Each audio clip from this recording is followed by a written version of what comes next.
पुण्यात्माओं, सौभाग्य आप सभी का। आपका जन्म मनुष्य का ऐसे समय में है, अब आपका मोक्ष निश्चित है यदि आप सतलोक आश्रम में आकर के दीक्षा प्राप्त कर लोगे। आपको यहाँ सांसारिक सुख भी होंगे, क्योंकि हम भक्ति तभी कर सकते हैं जब हमारा जो माइंड है, हमारा दिमाग है, ये टेंशन फ्री होगा। और टेंशन फ्री कैसे होगा? परमात्मा के सहयोग से होगा। जिन कारणों से हमें परेशानियां हैं उनसे हमें टेंशन है।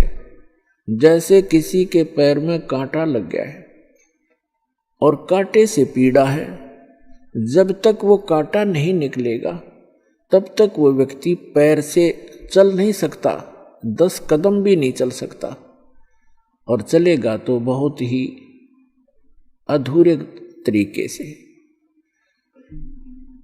और जब वो कांटा निकल जाएगा, कांटा लगा क्यों? क्योंकि जूता ना पहनने से। और कांटा निकलने के बाद फिर उसको सलाह दी जाती है कि आप जी को ये पीड़ा कांटे की इसलिए हुई कि आपने जूता निकाल दिया। तो हमने बहुत जन्मों से जूते निकाल रखे हैं, हम नंगे पैरों घूम रहे थे। जूता किसे कहते हैं? पैरों की सुरक्षा का जो साधन, अर्थात हमारे जीवन रूपी सफर में हमें कष्ट जो होते हैं वो हमारे पूर्व जन्म के पाप कर्मों से होते हैं, और जो सुख होते हैं वो पूर्व जन्म के पुण्यों से होते हैं। हमने कई युगों से जूता निकाल रखा था, अर्थात परमात्मा की सत साधना हमें प्राप्त नहीं हुई थी। हम साधना भी करते थे, भक्ति भी करते थे, लेकिन हम भक्ति शास्त्र विधि त्याग कर मनमाना आचरण करते थे। तो वो जो साधना थी, वो जो हमने प्लास्टिक की चप्पल पहन रखी थी, उनमें से आर पार कांटे निकलकर हमें लग भी रहे थे। हम सोच रहे थे हमने कुछ पहन भी रखा है, फिर भी कांटे लग रहे हैं। हमें ये नहीं मालूम था कि जो चप्पल हमने पहन रखी है ये कांटों से प्रोटेक्ट नहीं कर सकती। मोटी तली का जूता जो कांटों को भी मसलता हुआ चले, वो है सत साधना, शास्त्र अनुकूल भक्ति। तो पुण्यात्मा, अभी तक हम सभी शास्त्र विधि त्याग कर मनमानी पूजाएं कर रहे थे, जो नकली संतों, आचार्यों, शंकराचार्यों, ऋषि महर्षियों, नकली महर्षियों से प्राप्त थी। और जिस कारण से हम युगों युगों से हमारे पैर कांटों से भरे पड़े हैं, यानी पाप कर्मों से हम सने पड़े हैं। उन पाप कर्मों से अब छुटकारा पाने का तरीका मिल गया हमें। अभी तक उन कांटों को निकालने का साधन किसी के पास नहीं था। सभी ये कह देते थे कि जो आपके प्रारब्ध में लिखा हुआ है, अर्थात आपकी किस्मत में जो लिखा हुआ है वो तो भोगना ही पड़ेगा। और साथ में ये भी सलाह देते थे कि भक्ति तो करते ही रहना चाहिए, भविष्य में आपको सुख हो जाएगा। तो पुण्यात्माओं, जिसके पैर में कांटा लगा हो और उसको कोई सलाह दे कि आपके पैर का कांटा तो निकल नहीं सकेगा, ये तो पैर में ही रहेगा आजीवन। अब आप जूते पहन लो, भविष्य में कांटा नहीं लगेगा। कांटा लगे पैर में जूता पहना ही नहीं जा सकता, यानी कोई टेंशन युक्त व्यक्ति भक्ति कर ही नहीं सकता। अब वो कांटा निकले और फिर उसको सलाह दी जाए, वो तो फिर उसको भी अंडरस्टूड हो जाएगा कि हाँ, ये दुख मुझे किस कारण से आया। फिर वो कभी जूता नहीं उतारेगा। तो पुण्यात्माओं, ये युगों युगों के जन्म जन्म के कांटे सतलोक आश्रम बरवाला में कबीर परमात्मा की सत भक्ति ही निकाल सकती है, जो यहाँ पर निकल रहे हैं। और फिर आपको शास्त्र अनुकूल साधना दी जाती है। वो ऐसा मोटे तली का जूता है, इसमें से कांटे लग ही नहीं सकते। तो मर्यादा और भक्ति आप करते रहना, आपके जीवन में सारे सुख होंगे, पिछले जो जितने भी कष्ट हैं आपके निवारण होंगे। अब जैसे किसी को किसी भी कारण से टेंशन बनी हुई है, अब उसको कोई कहे कि तू भक्ति कर ले और जो दुख है वो तो तेरा बना ही रहेगा, वो कभी नहीं कर सकता। वैसे तो जितने भी संत महात्मा हैं ये नकली डुप्लीकेट, ये पहले कोई दुखी प्राणी इनके पास जाता है, प्रत्येक को जंतर मंत्र पैसे अनुष्ठान करूंगा इतने पैसे दे दे, ऐसे करूंगा ऐसे कर दे, वो सारा कुछ करते भी हैं। लास्ट में कह देते हैं भाई देखो हमने तो जो करना था कर दिया, अब ये तेरे भाग्य में है, तेरी किस्मत में है, तेरे प्रारब्ध में क्या तेरे प्रारब्ध में है, ये तो भोगना ही पड़ेगा बच्चा। लेकिन आत्मा फिर भी संतुष्ट नहीं होती, उसको त्याग कर वो किसी और दूसरे अधिक और सुप्रसिद्ध संत के पास या कोई जंतर मंत्र करने वाले के पास अवश्य जाएगा, और ये भटकता ही रहेगा दुखी प्राणी, या तो मर जाएगा और या फिर नास्तिक हो जाएगा, यदि उसको सत साधना और पूर्ण परमात्मा की सत भक्ति सतगुरु के माध्यम से नहीं मिलती है। जब आपको सतगुरु के माध्यम से सत भक्ति प्राप्त हो जाती है,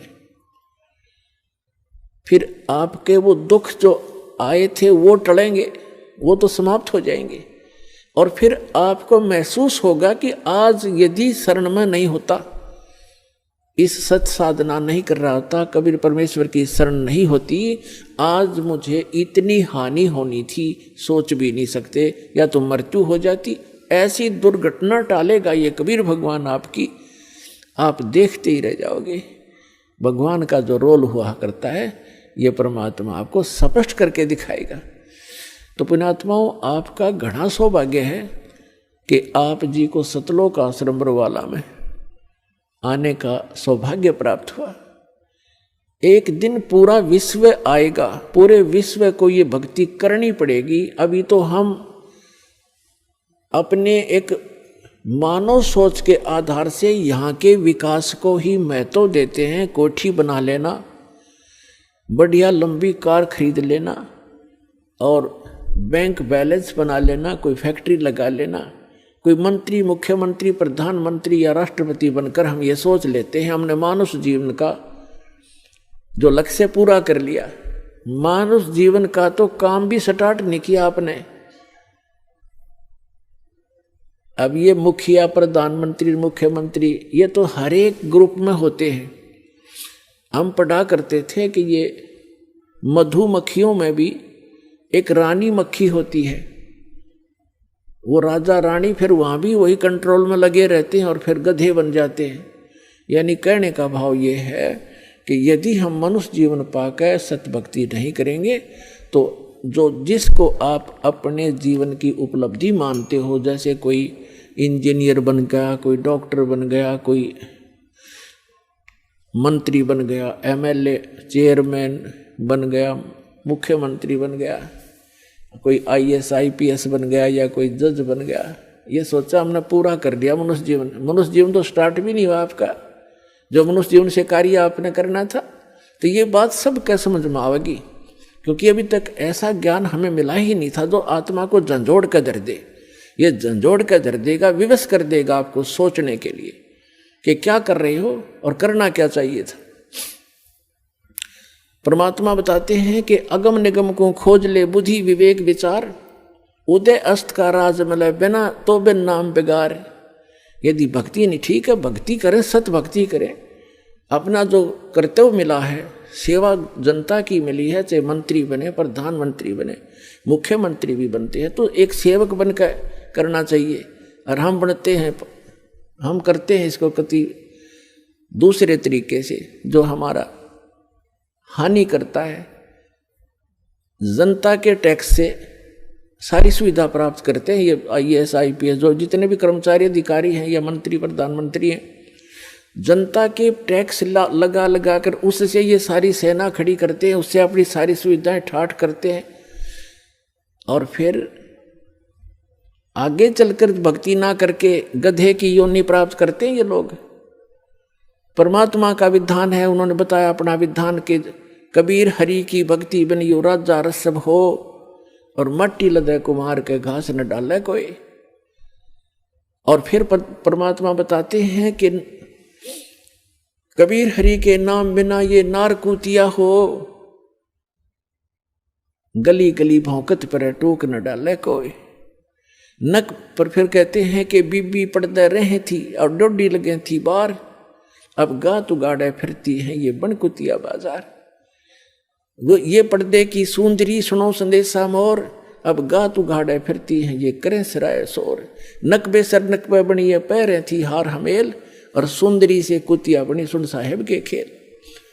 पुणात्माओं कलेजा फट जा जब थोड़ी सी भी हमें इधर चेतना बन जाए कि क्या कहा है महापुरुषों ने आकर के, हमें कितना सतर्क किया है। ठीक है, कोई बीबी रानी है या कोई मजदूर है, वो अपने संस्कार से है, लेकिन भक्ति तो सबके लिए है, और सब एक जैसा भक्ति धन प्राप्त कर सकते हैं, चाहे गरीब है और चाहे अमीर है, प्रजा है या राजा है, ये सबके लिए सामान्य है। आम ऐसी भक्ति है कि सभी कर सकते हैं, लूले लंगड़े तो किसी प्रकार के स्वस्थ जैसे भी। और ये ऐसी साधना है, चलते फिरते उठते बैठते आप कैसे भी कर सकते हो। तो क्या बताते हैं कि जो बीबी पर्दे रहे थी, जो राजाओं की रानियां पर्दा में रहा करती थी, घर से बाहर नहीं जाने देते थे, बड़े घरों की इज्जत है, ये कहीं सत्संग में नहीं जा सकती, हमारी इज्जत बिगड़ जाएगी, और वह इज्जत फिर अगले जन्म में बिगड़ेगी, वह कुतिया बड़ी फिरे। भगवान ने बताया है, अपने विधान में बताया है, वो राजा की रानी, वो पर्दे में रहने वाली सुंदरियां अगले जन्म में कुतिया बनकर नग्न फिर रही है।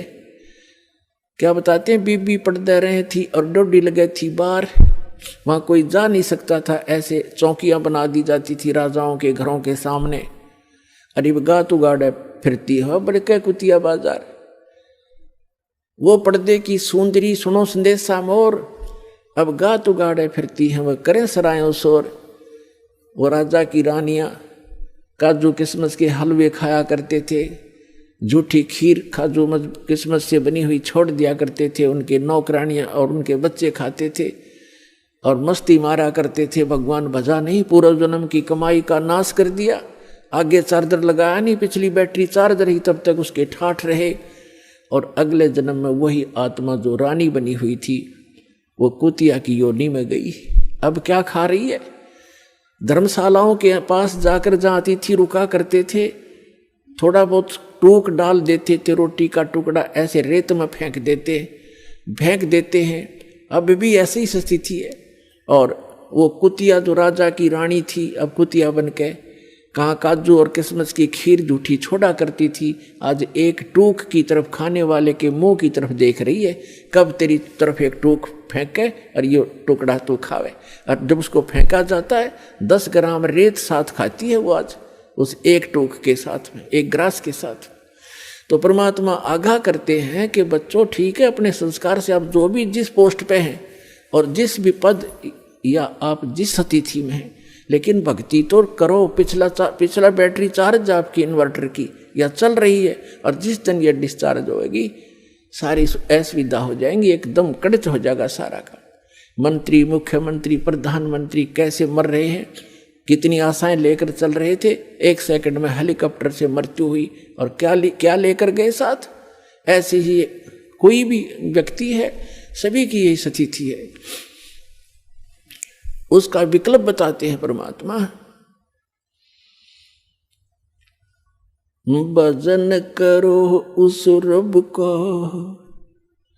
जो दाता है कुल सब का। भजन करो उस रब का जो दाता है कुल सब का।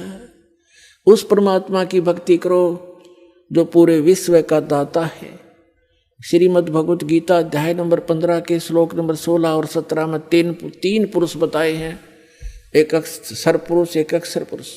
सरपुरुष ये 21 ब्रह्मांड का मालिक है, इसको वेदों के ज्ञाता, इसको ब्रह्म बोलते हैं, इसको संतों ने इसको क्षर ब्रह्म कहा है। और गीता में इसको सरपुरुष कहा है। और दूसरा जो 21 सातसंग ब्रह्मांड का स्वामी है वो अक्षर पुरुष है, उसको अक्षर ब्रह्म कहते हैं, उसको पर ब्रह्म भी कहते हैं। पर ब्रह्म माने नेक्स्ट ब्रह्म। और जो सब का जो मालिक है, जो दाता है कुल सबका, वो परम अक्षर ब्रह्म है, वो सत्य पुरुष है। उत्तम पुरुष है तू अन्य परमात्मा इति उदाहरत है, ये लोग चरमावेश विवृति अवैश्वर है। वो उत्तम पुरुष यानी दोनों से श्रेष्ठ, तो इनसे अन्य है वो परमात्मा जो वास्तव में भगवान कहा जाता है। और वही तीनों लोकों में प्रवेश करके सबका धारण पोषण करता है। उस परमात्मा की भक्ति करो, भजन करो उस रब का जो दाता है कुल सबका। भजन करो उस रब का जो दाता है कुल सबका।